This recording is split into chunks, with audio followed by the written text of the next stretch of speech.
Namatay ang 6 na komunistang teroristang grupo o CTG na mga tauhan ng militar sa magkakasunod na engkwentro sa barangay Naguukan, Katubig, Northern Samar nitong linggo, kung saan 4 sa mga napaulat ay miyembro ng NPA ang napatay habang 2 naman ang sumuko sa 8th Infantry Division ng Philippine Army sa engkwentro sa naganap noong Hunyo 3. Nasamsam din ng tropa ang 7 na tinatayang 30 armadong miyembro ng Regional Guerrilla Unit at Sub-Regional Committee Arctec, kapwa nasa ilalim ng Eastern Visayas Regional Party Committee ang nakikipagsagupaan sa mga tauhan ng militar sa kamundukan. Naganap ang sunod-sunod na engkwentro habang tumugon ang mga tauhan ng militar sa mga ulat ng mga extortion activities sa mga rebelding grupo. Hindi pa naglabas ng karagdagang detalye ang militar sa pagkakakinlanlan ng mga napatay at inaresto dahil patuloy pa rin silang inaabisuhan ng kanilang mga kaanak at patuloy pa rin ang kampanya ng militar laban sa mga komunistang teroristang grupo. Bagamat pahina ng pahina at pakonti na ang kanilang grupo, ay hindi pa rin maitatangging may kakayahan pa rin na gumawa ng mga minor crimes dahil may natitira pa rin mga remnants at mga armas na hawak.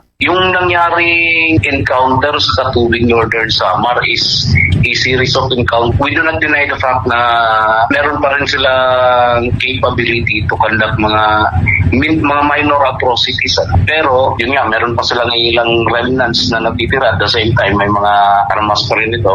As a matter of fact, itong grupo na na-encuentro natin, nireport ito ng civilian na nagkakandak ng extortion activities. Ating napakinggan si Lieutenant Colonel Ezrael Galorio, ang tagapagsalita ng Visayas Command.